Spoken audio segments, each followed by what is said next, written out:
Baik, Assalamualaikum warahmatullahi wabarakatuh. Salam sejahtera untuk kita semua. Shalom, Om Swastiastu, Namo Buddhaya, Salam Kebajikan. Halo teman-teman semua, jadi pada video kali ini kita akan membahas materi mengenai sosial budaya maritim. Nah teman-teman, sebelum kita membahas lebih lanjut atau lebih dalam lagi mengenai sosial budaya maritim, izinkan saya terlebih dahulu untuk memperkenalkan diri. Baik, perkenalkan nama saya Rani Simanjuntak dari kelas Akuntansi 2.1 NIM 2104010078 dengan materi kali ini di mata kuliah pengantar ilmu teknologi kemaritiman. Nah, teman-teman dapat kita lihat di slide kali ini nih, di sebelah kanan kita itu ada petanya Indonesia yang dimana Indonesia adalah negara kepulauan terluas ya teman-teman, terluas di dunia yang terdiri dari 17.504 pulau dan 12.827 desa di tepi laut. Nah, ini direset dari Badan Pusat Statistik tahun 2017. Nah, teman-teman di situ ada dikatakan desa tepi laut ya teman-teman, beda dengan desa yang ada di daratan yang tidak berbatasan dengan laut, tetapi desa yang di pinggir pantai gitu teman-teman. Oke, di slide selanjutnya ini dapat kita lihat ada peta Provinsi Kepulauan Riau ya teman-teman. Bisa kita lihat nih bahwa Provinsi Kepulauan Riau itu ada beberapa dan banyak macamnya, banyak bentuknya pulau-pulau yang ada di Kepulauan Riau. Nah, Provinsi Kepulauan Riau ini adalah provinsi yang dikelilingi oleh lautan atau perairan, yang dimana 2048 pulau dan dikelilingi lebih dari 95% lautan serta kurang dari 5% daratan. Jadi teman-teman bisa kita bayangin bahwa Kepulauan Riau ini sangat-sangat luas untuk daerah perairannya atau lautannya, sedangkan untuk daratannya itu hanya 5%, bahkan kurang dari 5%. Kalau kata Bapak Insinyur Soekarno, usahakanlah agar kita menjadi bangsa pelaut kembali. Ya, bangsa pelaut dalam arti seluas-luasnya. Bukan sekedar menjadi jongos-jongos di kapal, bukan. Tetapi bangsa pelaut dalam arti kata cakrawala samudra. Bangsa pelaut yang mempunyai armada niaga. Bangsa pelaut yang mempunyai armada militer. Bangsa pelaut yang kesibukannya di laut, menandingi irama gelombang laut itu sendiri. Insinyur Soekarno 1953. Selanjutnya, Indonesia sebagai poros maritim dunia. Berarti Indonesia sebagai pusat dari arus pelayaran dan perdagangan dunia. Sehingga dagangannya Indonesia mampu menjadikan sumber daya kelautan sebagai modal pembangunan demi mensejahterakan seluruh rakyat Indonesia. Nah, Indonesia merupakan negara kepulauan atau bisa dibilang negara bahari ya, di mana yang seharusnya potensi-potensi sumber daya alam kelautan menjadi modal besar nih bagi kita nih untuk mensejahterakan bangsa Indonesia. Oke, kita masuk kepada slide budaya maritim atau budaya bahari. Nah, budaya maritim atau budaya bahari adalah bentuk aktualisasi dari sebuah kebudayaan. Nah, kebudayaan ini berasal dari kata budi, yaitu tunggal, atau budaya, yaitu majemuk, yang diartikan sebagai hasil pemikiran atau akal manusia. Baik, kita masuk ke slide kebudayaan maritim.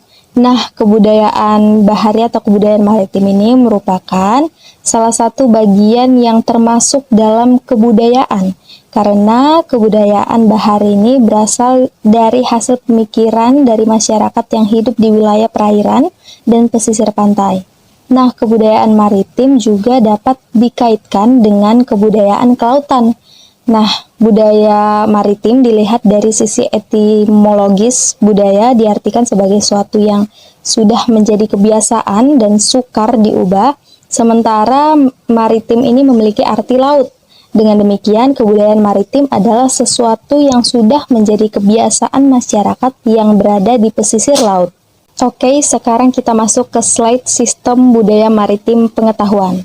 Nah, budaya bahari menyangkut sistem pengetahuan dapat dilihat dari kemampuan masyarakat bahari atau maritim yang menentukan arah pelayaran melalui pergerakan bintang, lalu menentukan posisi karang melalui warna laut, lalu menentukan wilayah darat melalui letak horizon, musim bertekurnya ikan, lalu hasil-hasil laut yang memiliki nilai ekonomis yang tinggi. Oke, kita masuk ke slide nilai budaya maritim atau nilai budaya bahari. Nah, nilai budaya maritim menurut Rudy tahun 2017 berbeda dengan budaya darat. Yang pertama itu tangguh dan pantang menyerah. Nah, budaya ini terbangun melalui proses interaksi dengan lingkungan alam, yaitu lingkungan laut, yang tidak mudah. Nah, kebiasaan dalam menghadapi situasi ini menjadikan masyarakat maritim menjadi pribadi yang tangguh dan pantang menyerah. Yang kedua, berpikiran terbuka, adaptif, dan komunikatif.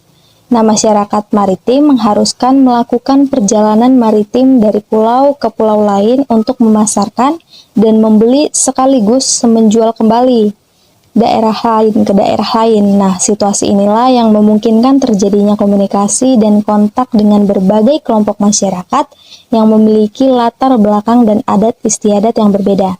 Nah, yang ketiga itu mengedepankan asas kekeluargaan dan gotong royong. Dalam dunia maritim, tantangan yang dihadapi lebih rumit dibanding dengan tantangan yang ada di darat. Nah, oleh karena itu, pola gotong royong sangat diperlukan nih dalam kehidupan bermasyarakat di dunia maritim. Oke, kita masuk ke slide bentuk budaya maritim. Nah, bentuk budaya maritim ini banyak sekali ragamnya dan sudah melalui banyak tahap perkembangannya nih sekarang. Nah, bentuk-bentuk budaya maritim itu yang pertama itu teknologi perkapalan.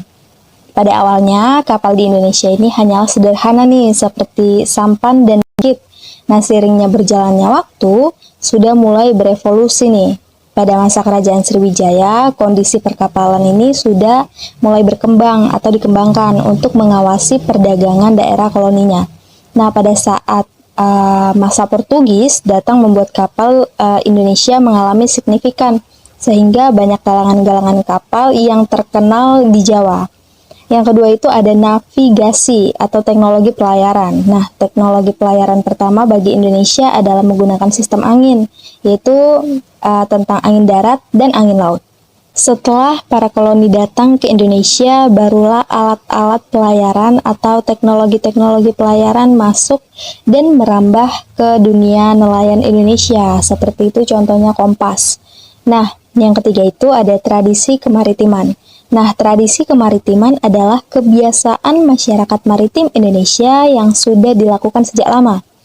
Nah, biasanya dalam melakukan tradisi ini itu berkaitan dengan doa dan sasajen yang melekat pada kebiasaan di tempat. Nah, tradisi kemaritiman juga biasanya melekat pada tradisi religi, seperti upacara penobatan, upacara Maulid Nabi, atau hari raya besar. Baik, sekian dari penjelasan saya mengenai materi sosial budaya maritim dalam mata kuliah pengantar ilmu teknologi kemaritiman. Semoga dalam materi kali ini dapat menambah wawasan teman-teman dalam sosial budaya kemaritiman dan semoga materi ini dapat dipahami oleh teman-teman.